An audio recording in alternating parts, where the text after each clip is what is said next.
깊이 있는 시선으로 오늘을 바라보는 뉴스퍼레이드 문을 엽니다. 네, 오늘의 주요 뉴스 보시겠습니다.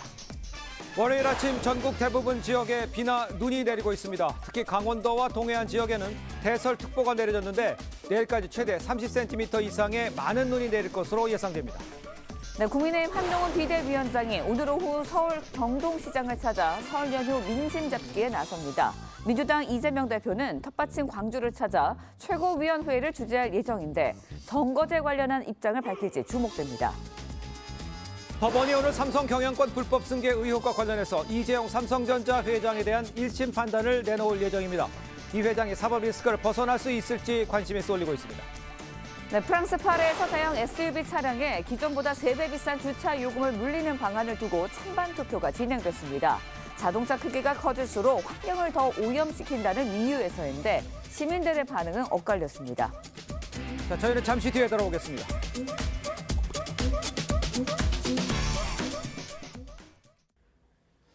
시청자 여러분 안녕하십니까? 월요일 아침 뉴스퍼레이드 저는 이상목입니다.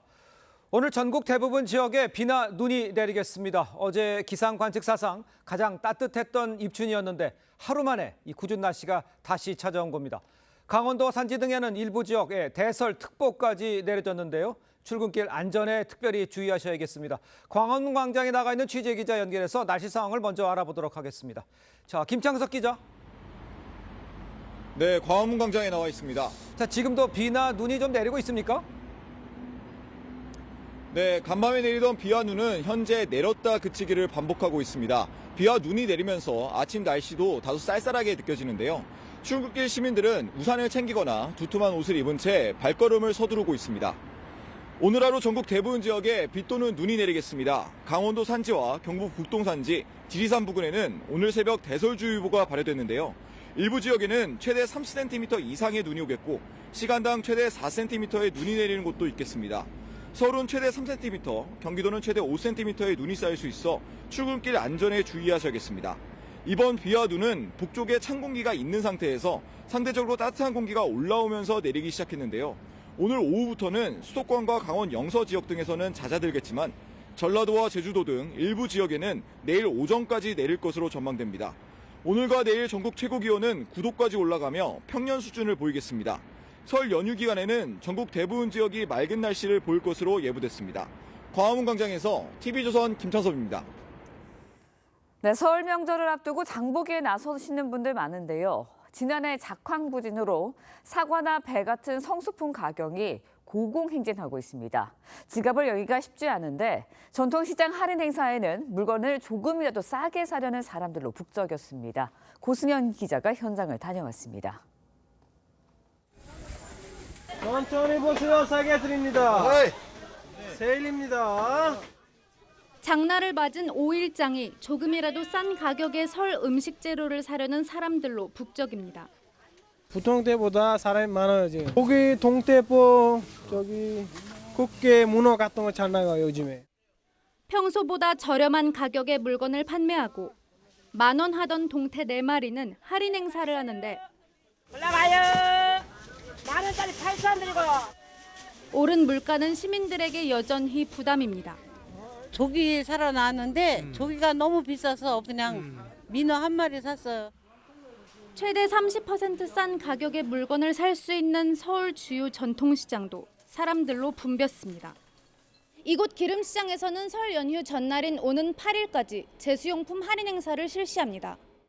설 명절이고 그래서 할인 행사도 하고 그래서 두부도 사고 나물거리도 사고 그 겸사겸사 나왔습니다.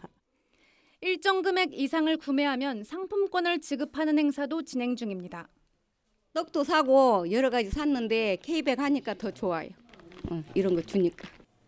전국 전통시장 440곳 주변 도로는 설 연휴가 끝나는 오는 12일까지 최대 2시간 주차를 허용합니다. TV조선 고승현입니다. 네, 입춘이었던 어제는 전국적으로 아주 따뜻했는데요. 오늘 지역에 따라서 많은 양의 비와 눈이 올 것으로 지금 예상이 됩니다. 네, 관련 내용 맹소영 기상 칼럼니스트와 함께 자세히 짚어보도록 하겠습니다. 안녕하십니까? 안녕하세요. 자, 비가 내리는 곳도 곳곳에 있어요. 어느 정도 얼마나 내릴 건지 좀 먼저 알려주세요. 지난 오후부터 네. 이미 비는 시작이 됐습니다. 네. 남부지방 중심으로는 20에서 많게는 30cm가 넘는 이미 많은 비가 내린 지역이 있고요. 산간 지역으로는 10cm가 넘는 눈이 기록이 되고 있습니다. 그래요. 지금도 시간당 1에서 4cm의 폭설이 내리고 있는 곳도 있는데요. 예. 내일까지 강원 산간 지역을 중심으로는 5에서 네. 10cm, 많은 곳은 30cm 이상의 폭설이 예상이 되고요. 내륙 지역을 중심으로도 눈이 예고가 되고 있습니다. 수도권 지역은 비로 따졌을 때는 5mm 안팎 수준이지만 이 퇴근길 무렵쯤에 눈이 되게 될 경우에는 한 1에서 3cm, 그밖에 내륙 지역도 1에서 5cm, 많은 곳은 15cm 이상의 눈이 내리는 곳이 있을 것으로 보입니다. 그렇군요. 네, 서울 등 수도권은 뭐 시간과 지역에 따라서 눈과 비가 뒤섞여서 내릴 것 같은데 기온 때문에 그런 건가요? 왜 그런 건가요? 오늘 좀 아침도 비교적 좀 따뜻하고 낮에도 기온이 좀 오르게 됩니다. 이렇게 네. 기온이 오르게 되면은 눈이 내릴 거라고 생각하기보다는 비의 형태로 내릴 거로 볼 수 있는데요. 네. 그런데 결정적으로 이게 비가 내릴지 눈이 내릴지를 결정짓는 요소는 좀 지금 우리가 머무르고 있는 곳보다는 상층 800m 부근의 고도에서 영도선이 어디에 분포하고 있느냐에 따라서 비가 될지 눈이 될지를 결정을 하게 됩니다. 예. 그런데 오늘 아침 출근길의 경우에는 이 고도 800m의 영도선이 수도권을 관통하고 산간 지역을 중심으로 강원 산간으로 나타나기 때문에 예. 주로 오전에 눈은 수도권 지역과 강원 산간 지역, 특히 수도권 지역으로도 영도선이 관통을 하기 때문에 일부 지역은 비의 형태, 일부 지역은 눈의 형태, 혹은 어떤 지역은 눈과 비가 섞이는 형태가 되겠지만요. 오후가 되면 이 영도선이 거의 해안을 제외하고 제주도를 제외한 아주 남쪽까지 깊이 파고듭니다. 그 말은 즉 내륙과 산간 대부분 지역에 눈의 형태로 퇴근길은 예상이 되기 때문에 좀 퇴근하실 때는 좀 교통 사정을 좀 참고를 하시는 게 좋을 것 같습니다. 알겠습니다. 그런데 이제 시청자 여러분도 느끼셨겠지만 어제 이제 따뜻했어요. 10도 이상 높은 기온으로 입춘 고온이 있었는데 하루 만에 또 이쪽에서는 또 대설 주의보까지 내려진 네. 거 아니에요, 지금?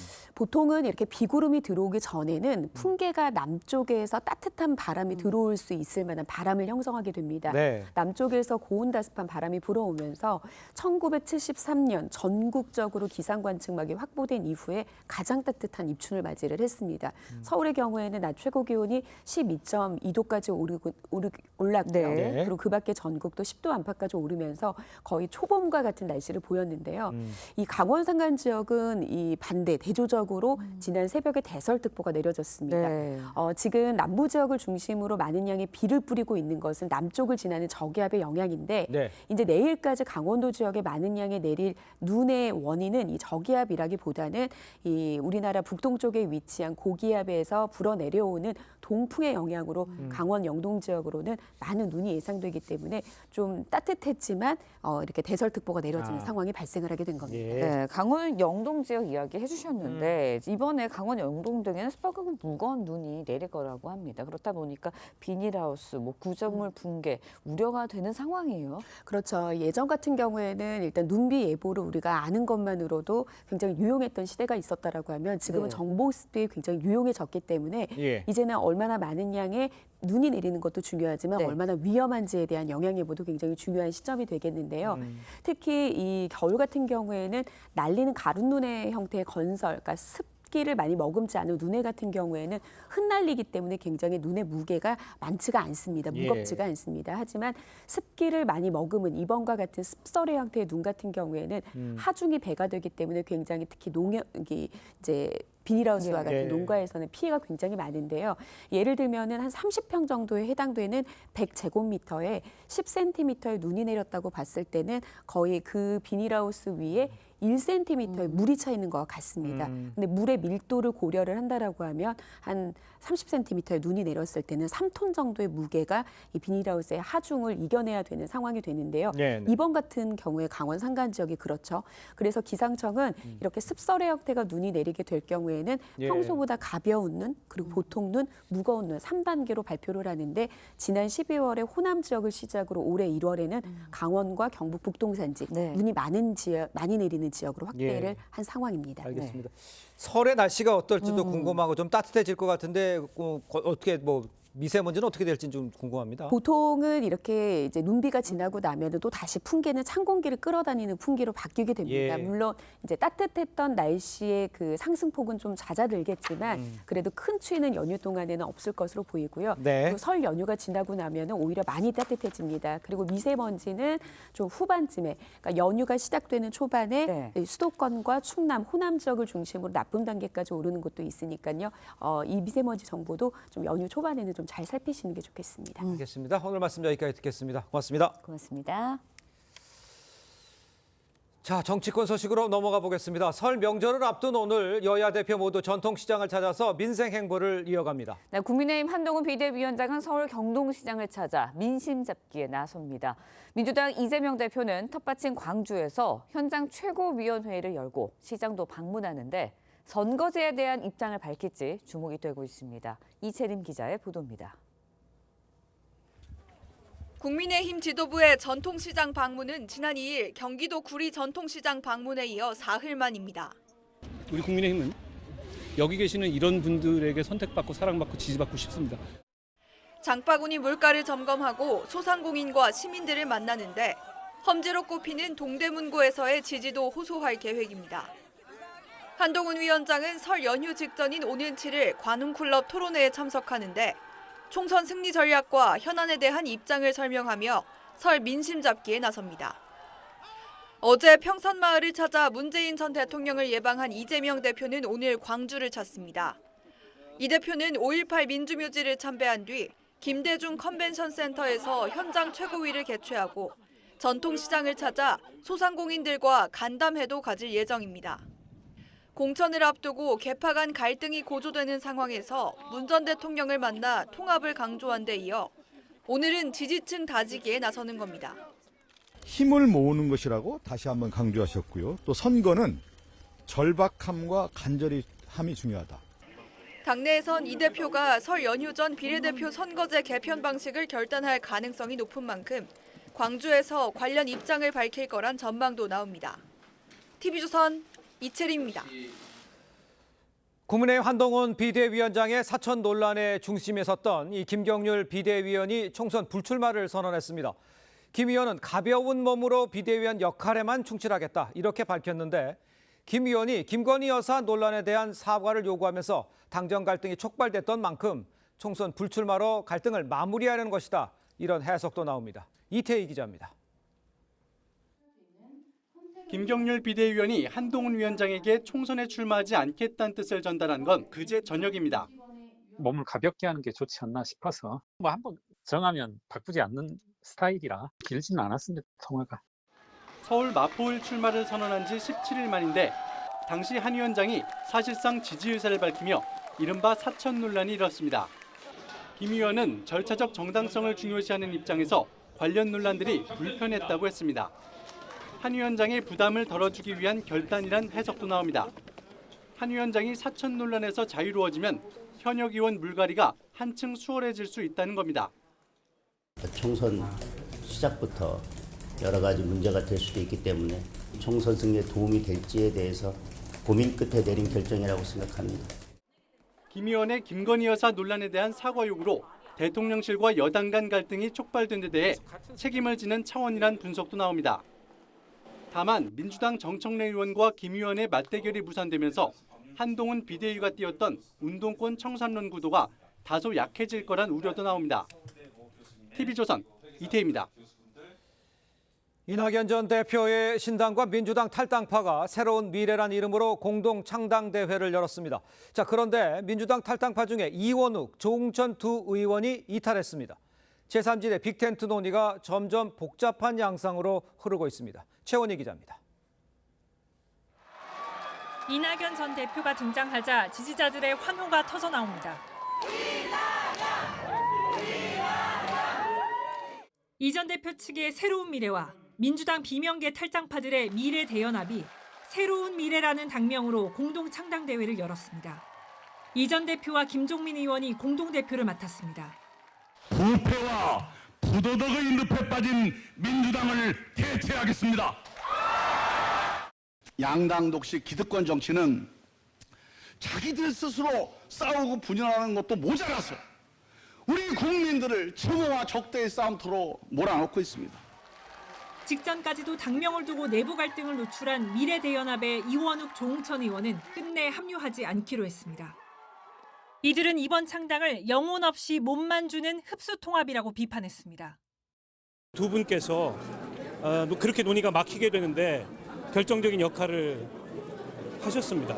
제2의 윤영찬 사태다. 제3지대의 또 다른 축인 개혁신당은 서울에서 부산까지 3만 원대로 갈 수 있는 저가 고속철 공약을 발표했고 새로운 미래 창당 대회에도 참석했습니다. 빠르게 우리가 공통분모에 합의할 수 있느냐를 바탕으로 진지한 대화를 해야 될 것이다. 두 의원의 막판 합류 불발로 야권발 신당 합당부터 삐걱이면서 여권 신당까지 아우르는 이른바 제3지대 빅텐트 논의에 제동이 걸릴 수 있다는 전망이 나옵니다. TV조선 최원입니다. 자, 리포트를 통해서도 전해드렸습니다만 설 연휴를 앞두고 여야의 총선 시계는 지금 빨라지고 있는 상황입니다. 사천 논란에 휩싸였던 김경률 국민의힘 비대위원이 어제 총선 불출마를 선언하면서 그 배경이 지금 주목이 되고 있습니다. 네, 패널 두 분과 함께 정치권 소식 자세히 짚어보도록 하겠습니다. 노동의 파이낸셜 뉴스 주필 차재원 부산 가톨릭대 특임 교수 함께합니다. 안녕하십니까? 네, 안녕하세요. 반갑습니다. 자, 앞서 한 위원장 정청래 의원 대항마로 이 김 비대위원을 거론하면서 논란이 일었었는데 당시 상황과 또 불출마 선언 이후 당내에서 나온 이야기까지 함께 들어보겠습니다. 국민의힘의 김경률과 더불어민주당의 정청래 누가 진짜입니까? 약속드립니다. 술잔이 식기 전에 돌아오겠습니다. 감사합니다. 본인의 소신에 따라서 당의 총선 승리를 위해서 책임감 있게 결정했다고 생각합니다. 여러 논란이 있는 상태에서 총선을 치른다면 그 자체가 총선 시작부터 여러 가지 문제가 될 수도 있기 때문에 자, 김경률 비대위원 당의 총선 승리를 위해서 내린 결심이다 이렇게 밝혔다고 합니다. 이 돌연 불출마를 선택한 배경 일단 뭐라고 보시는지 좀 듣고 싶습니다. 갑작스러운 결정이더라고요. 예. 저도 깜짝 놀란 그런 상황인데 아마도 여권 일각에서 지난번에 김경률 비대위원이 그 김건희 여사 관련 발언한 이후로 예. 계속 갈등이 좀 내재돼 있었거든요. 그것이 결국 뭐 윤석열 한동훈 갈등으로까지 번졌던 그런 부분이 우리가 다 알고 있는 것이고요. 예. 여전히 그 저 윤한 갈등이 좀 봉합된 이후에도 예. 여전히 계속되고 있었거든요. 내부적으로. 일부 보수층에서는 계속해서 김경률 비대위원 사퇴하라 이런 얘기가 있었거든요. 예. 그러니까 만약에 그런 어떤 그 갈등을 봉합하겠다 이렇게 한다면 비대위원을 사퇴해야 되는 것이지 아하. 불출마를 갑자기 사퇴하는 건 약간 좀 엉뚱한 결정이라고 볼 수밖에 없는 것이거든요. 글쎄 이제 며칠 전에 그 비대위 회의에서도 뭐 노무현재단 뭐 건축 관련 비리 얘기하면서 내가 비대위원을 얼마나 더 할지 모르겠다 이렇게까지 얘기했잖아요. 그렇습니다. 그러니까 그 말은 총선은 출마하고 비대위원은 비대위원은 사퇴한다. 이런 쪽으로 예고가 예상이 됐었거든요. 맞아요. 예. 더구나 이제 출마하려면 비대위원직은 내려놓는 게 당연한 수순이니까 예. 그렇게 하지 않겠나 싶었는데 갑자기 마포를 불출마를 선언하고 비대위원직은 계속하겠다. 이렇게 얘기하는 것은 아마도 좀 본인의 결정이라고 하겠지만 네네. 조금 엉뚱한 결정이라고 볼 수 있는 것이고 예. 이건 그야말로 여권 내부의 갈등을 봉합하지 못하고 오히려 계속해서 갈등이 좀 다른 쪽으로 분출될 가능성마저 있다 이렇게 생각합니다. 네. 알겠습니다. 갈등의 불씨가 남겨진 모양새다라는 좀 지적을 해주신 것 같아요. 차 교수님 보시기에는 지금 뭐 모든 사람이 예상했던 게 출마를 하고 비대위원 사퇴를 할 거라고 생각했는데 그 반대가 됐잖아요. 네. 어떻게 보십니까? 일단 뭐 한동훈 비대위원장 입장에서는 상당히 좀 타격을 좀 입을 수밖에 없지 않나 하는 생각이 그렇습니까? 들어요. 일단 뭐 지금 김경률 비대위원의 사천 논란에 불구하고 계속적으로 이렇게 본인이 그러니까 김경률 카드를 밀고 갈 듯이 보였잖아요. 예. 네. 그것이 일종의 뭐랄까요? 윤 대통령과의 차별화의 모습으로 비쳤는데 그거 자체가 지금 무산되는 거 아니야? 라는 그러니까 우려를 지금 자아낼 수밖에 없는 것이고 또 예. 하나는 사실 김경률 비대위원을 정청래 의원 지역에 내세운 이유가 소위 말하는 운동권 특권 청산이라는 네. 일종의 뭐 선거 구도를 만들려고 하는 차원이었거든요. 예. 그거 자체가 사실 흔들릴 수밖에 없다는 측면이 있는 것이죠. 그러나 예. 또 한편으로는 거꾸로 좀 다른 편으로 생각을 해보면 사실 이 김경률 비대위원과 관련된 이 출마 논란이 결국 사천 논란이었다고 한다면 좋아, 내 사천 논란에 대한 고리는 내가 끊었어 라고 한다면 사실 이번 공천에 있어서 소위 말하는 친윤들의 뭐 이런 이 공천이라든지 네네. 또 하나는 뭐 이 지금 이 그 현역 다선 의원들의 일종의 뭐랄까요 이 지금 천내기 공천 예. 이런 부분들에 대해서 한동훈 비대위원장이 상당히 자신의 뜻대로 밀고 갈 수 있는 이 입지를 마련했다고 볼 수도 있는 것이고 또 한편으로는 김경률 비대위원이 불출마는 하지만 비대위원으로서는 계속 남아 있기 때문에 이 향후 이 공천 과정에서 예상되는 당정 간의 갈등 상황에서의 이 한동훈 비대위원장의 스피커 역할도 할 수 있다. 그런 측면도 있기 때문에 앞으로 향후 이 상황 자체는 좀 더 지켜볼 필요가 있지 않나 하는 생각이 듭니다. 네, 앞으로 또 누가 더 공천이 될지도 관심이 좀 쏠리고 있습니다. 또 국민의힘이 지역구 공천 신청을 마감을 했습니다.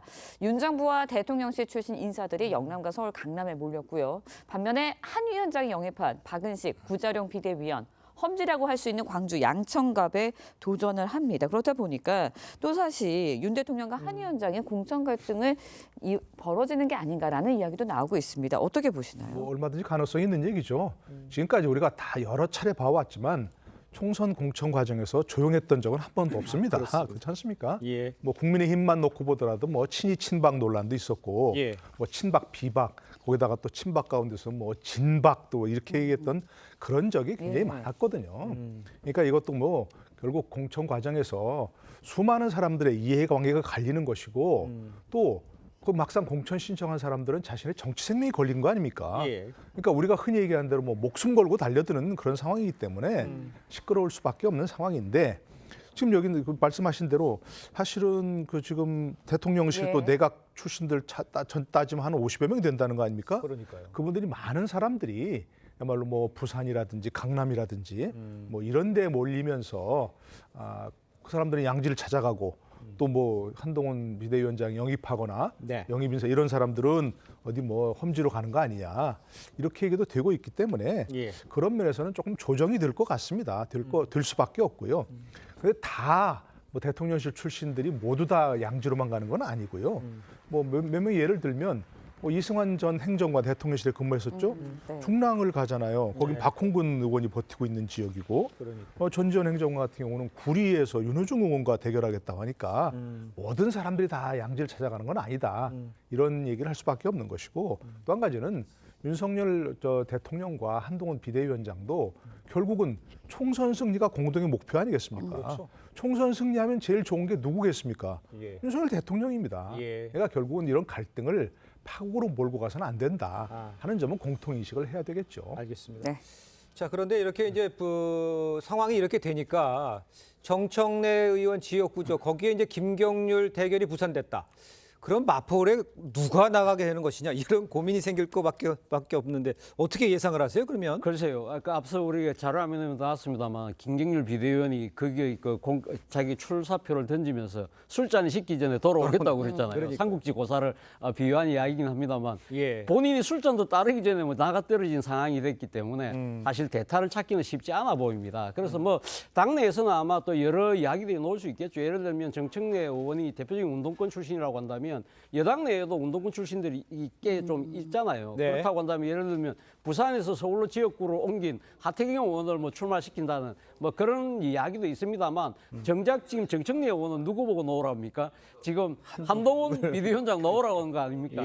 자, 정치적 상상력을 발휘해서요. 만약에 한동훈 비대위원장이 좋아, 내가 거기 나가겠다고 결정을 하면 어떨까요? 뭐 물론 한동훈 비대위원장이 본인이 불출마한다고 이야기는 했지만 본인이 내세우고 있는 선거 구도 자체가 8.19 운동권의 특권 청산이라고 한다면 좋아, 그러면 내가 김경률 비대위원이 지금 출마를 포기한 지이긴 하지만 내가 대신 나가겠다고 해서 만약에 진짜 출격을 하게 된다면 모르겠습니다. 뭐 결과를 뭐 상당히 예상하기 쉽지 않습니다만 일단 선거판을 흔드는 데는 상당히 주요한 결과를 낼 수도 있겠다는 생각이 들거든요. 그런 부분은 뭐 이건 제 내피셜이긴 하지만 한번 국민의힘에서도 한번 진지하게 한번 고민해 볼 필요가 있지 않나 생각이 듭니다. 글쎄요, 이제 가능성은 뭐 낮아 보이긴 하지만 어떤 가능성이 있는지 한번 지켜보죠. 정치는 생물이라고 하니까요.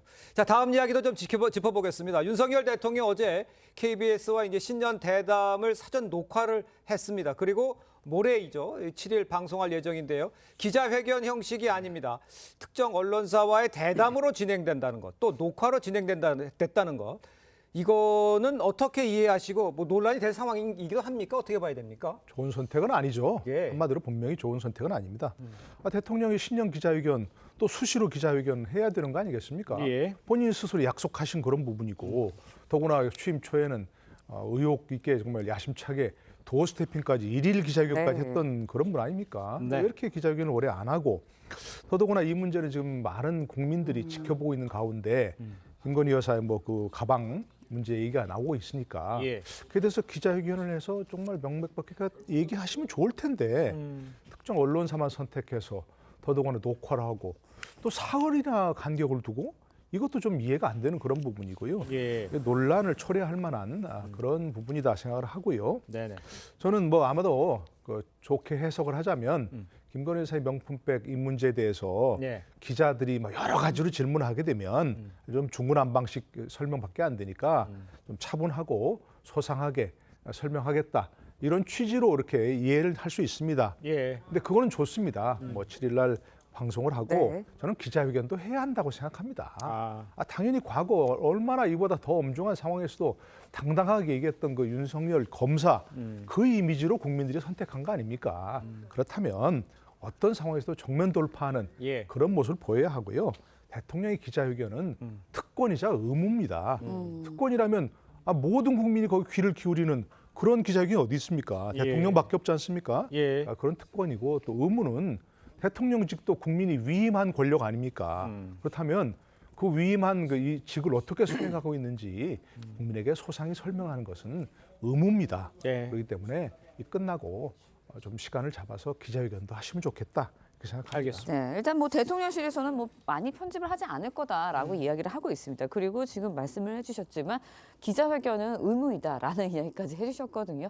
김건희 여사 논란 관련해서 어떤 입장을 밝힐지 또 이런 신년 기자 간담회 이런 형식이 아닌 대담 형식이 좀 논란을 잠재울 수 있을지 어떻게 보세요? 일단 뭐 논란을 잠재우려고 하면요. 사실은 김건희 여사의 명품백 수수와 관련된 이 지금 기존의 대통령실 입장하고는 좀 더 차원이 뛰어넘는 이야기가 나와야 되지 않을까라는 생각이 듭니다. 지금 기존의 지금 대통령실 입장은 정치 공작에 의한 함정 취재의 피해자라는 입장이잖아요. 저는 그 시각은 좀 뛰어넘을 필요가 있다는 생각이 드는데 첫 번째는 자초 지정을 통한 상황 설명이 구체적으로 저는 좀 해야 되지 않을까 하는 생각이 들고 또 한편으로는 어쨌든 그러니까 이 김건희 여사가 명품백을 수수받은 형태로 지금 이제 알려져 있기 때문에 이에 대한 유감 또는 사과 더 나아가서는 재발 방지책은 뭐 지금 이 여권 일각에서 나온 이야기이긴 합니다만 특별감찰관 임명이라든지 또는 이 지금 제2부속실 설치 같은 정도는 나오고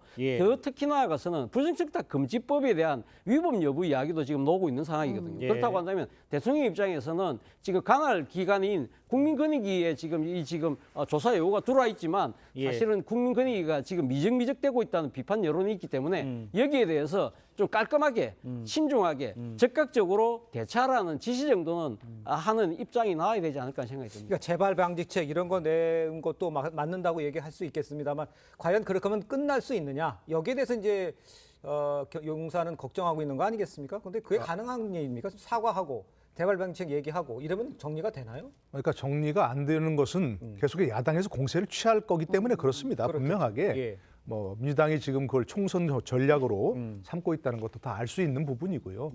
그러나 더 중요한 것은 국민의 이해입니다. 그걸 잘 설명하고 사과하고 그런 재발 방지책을 강구하겠다 하는 걸 가시적으로 내놓으면 국민들이 이해하지 않겠습니까? 국민들이 이해하면 민주당이 야당이 아무리 공세를 취해도 그건 별로 힘이 실리지 않는 공세입니다. 그러니까 선제적으로 뭐 기자회견도 하시고 또 오늘 대담에서 설명 잘 하셨겠지만 어제 대담에서 그런 것들을 취하면 너무 그런 부분은 걱정하지 않고 말 그대로 국민을 보고 가는 게 좋겠다 생각합니다. 국민의 눈높이에 맞는 것이 중요하다 이렇게 지적하신 것 같습니다.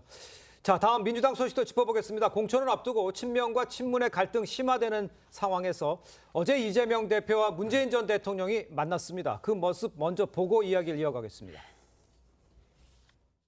아유, 어서 오세요. 네. 아유, 감사합니다. 아유, 보자. 이거 또. 여기 지금 뭐. 진짜 이 비도 없으면 큰일 났다는 거예요. 정확하게 이렇게 나가셨더라고요. 결국은 지금 우리 정오의 정치가 그런 일을 만든 거죠. 민주당이 좀 상생의 정치, 이렇게 좀 앞장서 주기 바라고요. 우호적인 그래서 제3의 세력들까지도 다 함께 힘을 모아서 이렇게 상생의 정치로 나아갈 수 있다면 대선에서도 큰 전화위복의 계기가 되지 않을까 그렇게 생각을 합니다. 자, 문 전 대통령이 우리는 명문 정당이라면서 단합이 중요하다고 말하자 이 대표 용광로처럼 분열을 녹여서 단결하겠다. 이렇게 화답을 한 것으로 좀 전해집니다. 모양새는 좀 잘 갖춰진 것 같아 보이는데 그 갈등을 해소할 수 있는 모멘텀이 된 거라고 볼 수 있습니까? 일단 뭐 두 분이 회동을 해서 서로 하니까 뭐 지금 이렇게 이야기를 나누기 때문에 모양새는 상당히 뭐 단합의 모양새이긴 합니다만 어제 문재인 전 대통령이 지금 그러니까 이 당 지도부에 부탁한 내용이 당 지도부 입장에서는 쉽게 받아들일지 그리고 받아들일 수 있는 사안이 아니라는 생각이 제 판단인데요. 뭐라고 말씀을 했냐고 하면 일단 지금 그러니까 공개된 부분과 또 이렇게 참석자들의 전언을 종합해 보면 한 3가지 정도를 이야기를 한 것 같아요. 친문과 친명의 프레임이 안타깝다. 이 이야기는 소위 말하는 지금 친문 현역에 대한 저격공천, 뭐 이야기, 자격공천 이야기가 나오잖아요. 맞아요. 이런 부분들에 대해서 상당히 지금 유감스럽다는 입장을 표명했기 때문에 과연 이재명 대표가 그렇다고 한다면 친명 원외들의 이러한 입장을 자제시킬 수 있을까의 부분이고 두 번째는 또 친명, 비명 프레임이 확대되는 발언이 이를 두고 당이 그냥 있으면 안 된다. 당 지도부가 좀 더 단호하게 조치를 하라는 이야기를 했는데 이거는 소위 말하는 당내의 강성 지지층, 이 소위 개딸들의 그런 이 자극적인 언사들에 대한 자제를 당부하라는 이야기인데 이걸 과연 이재명 대표가 할 수 있을까? 또 세 번째는 이 대표와 가까운 분들이 양보하면 좀 더 혁신으로 비치지 않을까? 이런 이야기를 했다고 그래요. 그렇다고 한다면 이 지금 이재명 대표의 소위 말하는 친명계의 업참 마속부터 먼저 우선돼야 당의 단합이 가능하다는 주문을 한 것으로 일단 읽히거든요. 과연 이러한 이 정치적 난제를 이재명 대표가 어떻게 받아들일까? 이 부분에 우리가 좀 더 지켜볼 필요가 있다는 생각이 듭니다. 네, 일단은 뭐 당에서는 단합을 강조하고 있습니다. 당내에서는 그렇지만 친문, 친명 간의 뭐 신경전 갈등 계속 새어나오고 있는 모습이거든요. 이번 주에는 현역 하위 20%에 해당하는 30여 명에 대해 개별 통보도 진행이 됩니다. 이 명단에 비명계가 얼마나 들어갈지 이것도 좀 내관으로 자리 잡을 것 같아요. 뭐 당연하죠. 뭐 이른바 비명계라고 콕 집어서 얘기할 수 있는 사람이 얼마나 많으냐. 뭐 그거는 이제 확실치 않지만 탈락하는 사람들은 다 자기가 비명계에서 탈락했다. 그럴 거 아니겠습니까? 자신의 뭐 실적이라든지 이런 거 생각하지 않고요. 근데 이제 문제가 바로 이제 그런 것들 저를 넓게 보면 많은 사람이 탈당을 하고 있는데 현역도 그렇고 또 현역이 아닌 사람들도 그렇고 그 공통분모가 뭡니까? 이재명 사당화를 비판하면서 탈당하고 있잖아요. 그게 바로 이제 그야말로 이재명 대표가 저는 개인적으로 이제 생각입니다만은 총선 승리, 뭐 일당 이런 것보다는 이재명의 정말 이재명의 당으로 만드는데 더 큰 관심이 있지 않는가 그런 생각이 듭니다. 그래서 바로 이제 그 문재인 전 대통령 얘기가 바로 그런 걸 지적한 거 아닙니까? 민주당의 상생의 정치에 앞장서달라. 물론 이제 넓게 봐서 증오의 정치를 하지 말라 이 얘기지만 상생의 정치가 뭡니까? 친명, 친문 가르지 말아달라 이런 것들이고 또 친문에 대해서 불이익을 주지 말라 이런 것들이고요. 우호적인 제3세력과도 함께 해야 된다. 그 말은 또 뭐겠습니까? 선거제에서 연동형을 지켜라. 이런 얘기 아니겠습니까? 그러니까 지금 결국 이번 공천 과정을 통해서 탈락한 사람들이 이제 또 갈등을 일으키면서 보면 결국 이재명 대표가 어떤 생각을 하고 있는지 그런 것들을 극명하게 알 수 있는 계기가 조금씩 다가오는 거죠. 그러니까요. 선거제에 대해서도 이재명 대표가 어떤 결론을 내릴지 위임을 했으니까요. 이재명 대표가 어떤 결론을 내릴지 지켜보겠습니다. 자, 이런 상황에서 이재명 대표가 신년 기자회에서 언급한 이 6.25 전쟁 관련 발언을 두고 지금 논란이 계속되고 있습니다. 6.25 전쟁이 군사 충돌이 누적된 결과라고 말을 한 거죠. 직접 한번 들어보시겠습니다. 수백만이 죽고 전 국토가 초토화됐던 6.25 전쟁도 어느 날 갑자기 우연히 일어난 것이 아닙니다. 38선에서 크고 작은 군사 충돌이 누적된 결과였음을 결코 잊지 말아야 합니다. 네, 여당에서는 물론이고 전문가들도 이재명 대표가 역사 왜곡을 하고 있다 이런 지적들을 하고 있거든요. 어떻게 들으셨나요? 글쎄 저건 바로 북한의 시각 아닙니까? 북한이 남침했다가 아니라 38세 계속 충돌하다 보니까 크게 폭발한 것이다 이런 얘기 아닙니까? 바로 수정주의적 시각이라고 할 수 있는 것들이고요. 저는 바로 저런 것들이 지난번에도 뭐 우리 북한, 우리 김일성 주석 뭐 이렇게 얘기했던 부분 아닙니까? 바로 그 운동권 정치의 민주당의 폐해라고 그렇게 할 수밖에 없는 것이고요. 이재명 대표는 운동권도 아니죠 사실은. 우리가 흔히 얘기하는 그런 것도 아닌데 바로 저런 시각이 민주당의 기본적인 시각이라 그런 얘기입니다. 운동권 정치의 폐해 첫 번째 가장 중요한 게 반대한민국적 시각, 친북적 시각이거든요. 저런 것들이 결국 운동권 정치의 폐해를 보여주는 것이기 때문에 예. 우리가 그 운동권 정치 청산 얘기할 수밖에 없는 거라고 할 수 있습니다. 지금 언급해 주셨지만 계속되는 그 이재명 대표의 안보관 논란에 대해서는 어떤 생각을 갖고 계십니까? 일단 이 대표의 지금 그러니까 이 지금 안보관과 관련해서 논란이 되는 이유는 지금 상당히 북한의 계속적인 도발이 있고 상당히 지금 남북 간의 긴사적 긴장 국면이 지금 심화되고 있는 상황이기 때문에 예. 네. 이 대표 입장에서는 이런 식의 그러니까 이 강경한 군사적 대응도 필요하지만 예. 그러니까 대화와 평화를 통한, 그러니까 협상을 통한 평화 유지도 필요하다는 그러한 입장을 계속적으로 본인이 강조하다 보니까 예. 상당히 어떻게 보면 좀 신중하지 못한 발언이 나온 것 같아요. 예를 들면 대표적으로 우리 북한이라든지 이런 부분들은 사실 우리의 업법상에서 비롯된 건 하지만 예. 그런 부분들이 상당한 불필요한 오해를 낳고 있는 것이고요. 그리고 뭐 김일성 부자의 노력 이런 부분들도 사실은 이재명 대표가 하고 싶었던 이야기는 저는 그렇게 생각을 합니다. 예. 지금 이 북한의 김정은 지금 그 위원장이 뭐라고 이야기를 하고 있습니까? 이 70년대간의 남북 관계를 완전히 깡그리 무시하고 네. 지금 그러니까 남한과 북한을 이 국가 대 국가의 적대적 관계로 지금 하면서 몰아가고 있는 이런 부분들에 대해서 예. 아마 이재명 대표가 우려를 표하면서 할아버지 때의 그 뭡니까? 7.4 남북 공동성명, 아버지 때의 6.15 공동선언 예. 이러한 부분들의 노력들, 평화를 그러니까 남북 간의 평화를 했던 그 노력들을 잊지 말라는 뜻이었는데 예. 그 제목이 싹 빠지다 보니까 상당한 불필요한 오해를 스스로 자초한 측면이 분명히 있거든요. 예. 본인의 입장을 분명히 드러내는 건 좋은데 이런 상당히 이 긴장된 국면에서의 불필요한 오해를 사지 않는 신중한 발언 이런 것이 좀 필요하지 않을까 생각이 듭니다. 자, 제3지대 소식도 좀 짚어보도록 하겠습니다. 이낙연 전 대표의 신당 또 민주당 탈당파가 새로운 미래라는 이름으로 공동 창당대회를 열었어요. 근데 이원욱 조홍천 네. 의원 합류하지 않았습니다. 이거를 어떻게 이해를 하면 좋겠습니까? 글쎄요, 뭐 이 두 분들의 지금 그러니까 이 표면적인 이유는 수평적 통합, 열린 통합이 되지 않았다고 하는데 네. 제가 봤을 때는 한마디로는 이낙연 대표 때문인 것 같습니다. 결국 이낙연 대표를 그러니까 대표로 내세운 것은 일종의 뭐랄까요? 그러니까 지금 빅텐트를 만들어 나가는 과정에 있어서 개혁신당과의 통합을 위해서 개혁신당은 아무래도 청년층에 상당한 소득을 갖고 있기 때문에 이낙연 전 대표보다 새로운 그러니까 인물을 내세울 필요가 있다는 부분이 관철되지 않았다는 것. 또 하나는 이낙연 전 대표의 정치적 덜러리를 쓰지 않겠다는 입장도 분명히 갖고 있는 것 같아요. 그래서 요구했던 것이 이낙연 대표의 차기 대선 불출마를 요구했다는 설도 나오고 있는데 여기에 대해서 이낙연 대표가 받아들이지 않았다. 이런 부분들이 결국은 우리가 자칫 잘못하면 이낙연 대표의 정치적 재기를 만들어주는 꼴이 되지 않을까? 아마 그런 걱정들이 아마 여러 가지 그러니까 작용을 한 것으로 보입니다. 알겠습니다. 네, 수평선 결합이 좀 되지 않았다는 말씀해 주신 것 같은데 조홍천, 이원욱 의원이 이준석 대표의 개혁신당에 합류할 가능성 있을까요?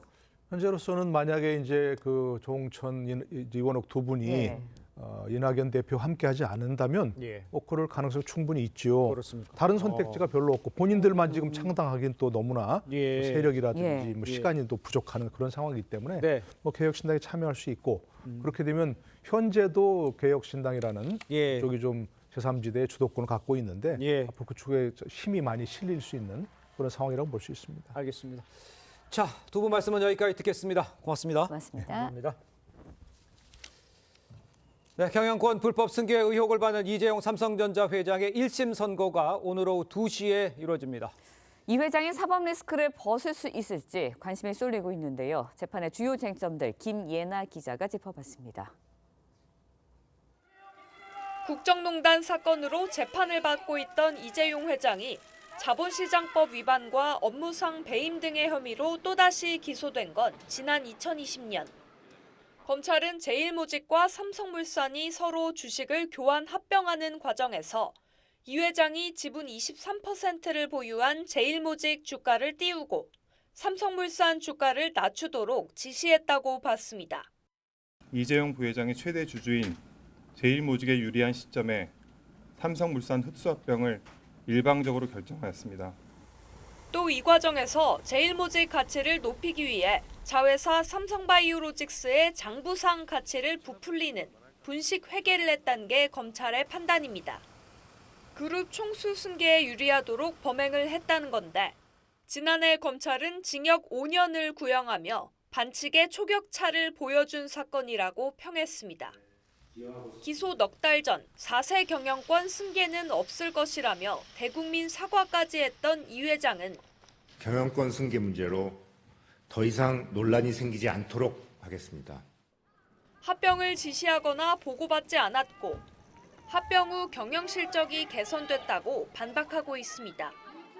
이 회장이 사법 리스크를 털어낼 수 있을지 관심이 쏠리는 가운데 재판만 106번, 수사 기록은 19만 쪽에 달하는 만큼 오늘 선고에도 긴 시간이 걸릴 것으로 보입니다. TV조선 김예나입니다. 자, 전해드린 대로 제일모직과 삼성물산 간의 합병 과정에서 불법 행위를 한 혐의로 기소된 이 이재용 삼성전자 회장 1심 선고가 오늘 내려질 예정입니다. 네, 관련 내용 정혁진 변호사, 장윤미 변호사와 함께 자세히 짚어보도록 하겠습니다. 안녕하세요. 네, 반갑습니다.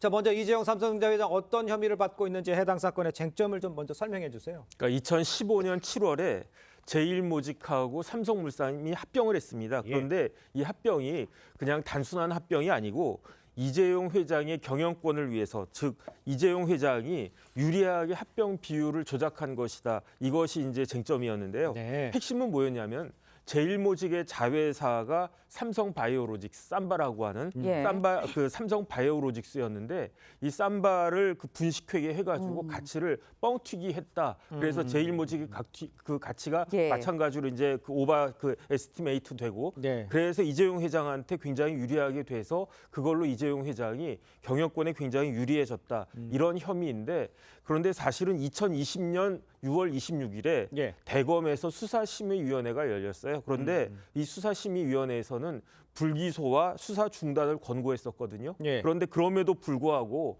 검찰이 9월 1일에 기소했고요. 그러니까 이제 그때로부터 한 3년 5개월도 더 지나서 오늘 이제 이 사건에 대해서 1심 판결이 나올 것이다. 그렇게 예정되어 있습니다. 그렇군요. 네, 일단 검찰은 징역 5년간 벌금 5억 원을 구형했습니다. 사건의 뭐 사안, 검찰의 구형한 내용 이런 것들을 좀 살펴봤을 때 어느 정도의 판단이 나올 거라 보시나요? 사실 두 축에 있는 거죠. 하나는 부당 합병을 했다는 거고 그 과정 중에 회계 부정까지 저질렀다는 건데요. 이를테면 그 당시에 합병을 할 당시에 이 제일모직은 삼성물산보다 영업 매출이나 총 자산 규모가 훨씬 떨어졌습니다. 그리고 제일모직의 어떤 그런 5.5배 매출을 올리고 있었던 게 삼성물산이었거든요. 그런데 현재 저평가된 상황에서 그리고 검찰의 시각에 따르면 회계 부정까지 저지르면서 이 경영 승계를 용이하게 했다라는 것이거든요. 그리고 대법원에서 한번 또 판결이 관련해서 나온 게 있었는데요. 삼성물산과 제일모직 합병과 관련해서 2022년도 4월에 이재용 회장의 경영권 승계를 위한 일련의 작용이라는 취지로 판단을 한 바가 있어서 아마 유죄가 나오지만 이 재벌에 대해서 적용되는 이른바 사모법칙이라는 게 있지 않겠습니까? 이게 집행유예를 선고했을 때는 실형 3년을 선고하지만 유예 기간은 5년. 이게 집행유예로 내릴 수 있는 최대치거든요. 그래서 그런 선고형이 나오지 않겠냐는 전망도 조심스럽게 나옵니다. 알겠습니다. 근데 이제 무엇보다도 이재용 회장의 그 사법 리스크가 해소될 수 있을지 이게 관심인데 이건 어떻게 예상을 하세요? 제가 개인적으로 판단했을 때 이재용 회장에게 유리한 건 뭐냐면 첫 번째 수사심의위원회에서 불기소 권고했던 거. 그다음에 두 번째는 핵심은 제가 조금 전에도 말씀드렸다시피 삼성바이오로직스인데요. 삼성바이오로직스 현실적인 실적이 훨씬 더 좋지 않았습니까? 그러니까 주가라고 하는 것은 미래의 가치를 미리 이제 보는 것이기 때문에 그런 의미에서 과연 이게 문제가 있었던 것인가? 불리한 것은요. 삼성의 관계 임원들 그다음에 국민연금 관계자들까지 이제 유죄 판결이 나왔기 때문에 이런 부분들은 불리할 것 같고 핵심은 뭐냐면 역시 이것이 이러한 합병이 경영상의 판단이었느냐 다시 말해서 이러한 합병이 주주의 이익에 부합하는 것이었느냐가 그 핵심일 텐데 결론적으로는 어떤 결과가 나와도 이재용 회장 측이든 아니면 검찰 측이든 뭐 그 항소하지 않을까 그런 생각이 드는데 제 생각에는 국가적으로 이게 굉장히 소모적인 재판 아니었겠습니까? 이재용 회장이 100번도 넘게 이제 재판에 출석했는데 그 과정에 해외 출장도 못 가고 또 대외 이미지도 굉장히 안 좋아지고 그래서 만약에 유죄가 나와도 항소 포기하고 그 다음에 이제 그 정부에서 적극적으로 사면 복권 이제 생각해가지고 이 정도로 이제 더 이상 소모적인 재판은 끝내야 되는 것이 아닌가 저는 개인적으로 그런 생각이 듭니다. 네, 오늘 오후 2시에 1심 판결 나온다고 하니 좀 지켜봐야 할 것 같고요. 다음 이야기도 해보도록 하겠습니다. 지난 3일이었습니다. 서울 강남에서 많지 않은 20대 여성이 몰던 승용차가 오토바이를 들이받아서 오토바이 운전자가 숨지는 사고가 발생했습니다. 맞아요. 그런데 당시 이제 사고 영상이 공개가 됐는데 좀 논란이 있어요. 굉장히 좀 끔찍하죠. 새벽 예. 4시 40분쯤에 일어난 사고고요. 강남 대로변에서 일어났습니다. 20대 여성 운전자가 차량을 운전하는데 오토바이를 굉장히 세게 들이받거든요. 맞아요. 그런데 그 당시에 현장에 출동했던 소방 관계자 발언에 따르면 굉장히 출혈이 많고 의식이 없는 상태였다는 겁니다. 예. 피해 남성 50대 남성 병원으로 이송됐지만 끝내 숨졌고요. 맞아요. 그런데 더 충격적이고 논란이 된 건 이 가해 차량 운전자가 네네. 이 오토바이를 들이받은 이후에도 한 100m 정도를 더 이렇게 밀고 갔다라는 겁니다. 어허. 목격자들 진술에 따르면 속도도 상당했다라고 하고 예. 이 가해 20대 여성 운전자 같은 경우 혈중 알코올 농도 채취해 보니까 면허 취소 수준 훨씬 넘는 만취 상태였다고 하고요. 지금 특가법상 위험운전 치사죄 혐의 받고 있고 영장을 경찰이 신청한 상태입니다. 예, 지금 뭐 정황을 좀 언급을 해줬습니다만 저 만취한 20대 여성 운전자가요. 그런데 아무런 조치도 하지 않았대요. 그래서 그냥 반려견만 안고 밖으로 나와서 구급에 관한 조치도 하지 않고 그냥 서 있었다. 이건 어떻게 뭐 처벌이 되는 겁니까? 어떻게 봐야 됩니까? 저 상황들은. 일단은 특가법에 위험운전 치사라고 해가지고 음주운전하다가 사람을 저렇게 사망에 이르게 했을 때에는 3년 이상 무기징역까지 가능합니다. 벌금형은 전혀 없어요. 그런데 여기에다가 만약에 도주까지 했다. 그렇게 사고를 낸 운전자가 도주까지 했다. 그러면은 그 형이 더 세져가지고 5년 이상 무기징역이거든요. 그런데 네네. 판례에 따르면 이때 도주라고 하는 것은 무엇인가? 사고 현장을 이탈해가지고 사고를 낸 자가 누구인지 확정될 수 없는 그런 상태를 만드는 것이 도주다. 이게 대법원 판례이기 때문에 저렇게 아무리 여성 운전자가 그 옆에서 그 반려견 안고 그냥 전전긍긍하고 어쩔 줄 모르고 있었다고 하더라도 이런 걸 가지고 도주라고 해서 더 강하게 처벌할 수는 없는데 근데 중요한 건 뭐냐면요.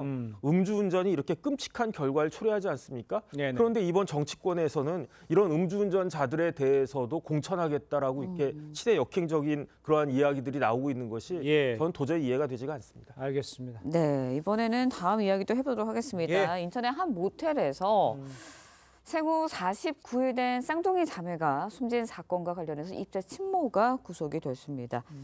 아이들에게 어떤 일이 있었던 건가요? 일단 이 두 부부에게는 쌍둥이 여자 아이들이 있었는데요. 인천에 놀러 갔다라는 겁니다. 그리고 한 자정쯤에 모텔에 투숙을 했고 아이들이 어리다 보니까 새벽 3시쯤에 상당히 좀 크게 울었다라고 해서 아이들을 침대에 똑바로 눕힌 것이 아니라 좀 엎어서 눕히고 자던 중에 사망했다라는 건데요. 이 사람들 같은 경우에는 부부가 처음에는 남편이 내가 눕혔다라고 이야기를 하다가 결국에는 부인이 한 것이다 실토라면서 진술이 엇갈렸던 측면도 있고요. 단순히 아이들이 그냥 자연적으로 어떤 고의성 없이 사망했다라고 하기에는 쌍둥이 두 자매가 같이 사망한 거 아니겠습니까? 여러 들여다볼 여지가 있기 때문에 이 친모에 대해서 영장이 발부된 그런 상황입니다. 그러니까 이제 말씀해주신 대로 이제 그 지금 저 아이가 심하게 울면서 얼굴을 침대에 매트리스 향하게 놨다라는 거 아니에요? 아동 치사 혐의 이게 인정될 수 있을까요? 제가 봤을 땐 충분히 가능하지 않을까 그런 생각이 들고요. 중요한 건 이제 계부가 말이 바뀌었어요. 처음에는 아이들을 내가 그렇게 했다라고 했다가 나중에는 먼저 잠들어가지고 알지 못했다 이렇게 이야기하지 않았습니까? 그렇기 때문에 여기 이 부분에 대해서 조금 더 수사가 이루어져서 제대로 된 형사 책임을 물어야 되지 않을까 싶습니다. 예, 알겠습니다. 자, 두 분 말씀은 여기까지 듣겠습니다. 고맙습니다. 고맙습니다. 감사합니다.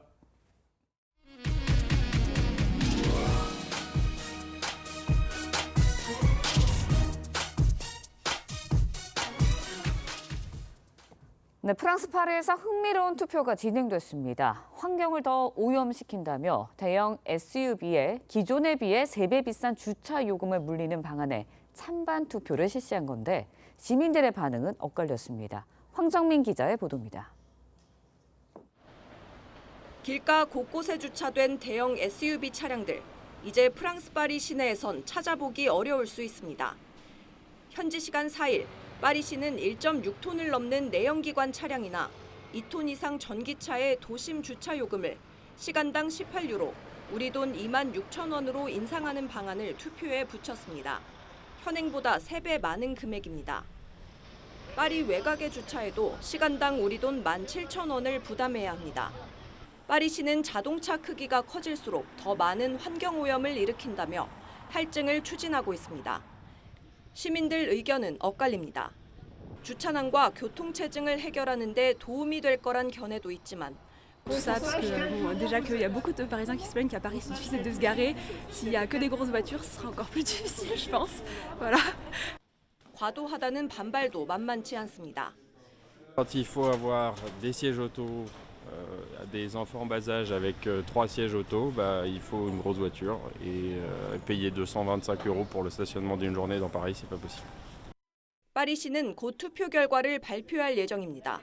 지난해에는 파리에서 전기 스쿠터 대여를 금지하는 정책이 투표를 통과했습니다. TV조선 황정민입니다.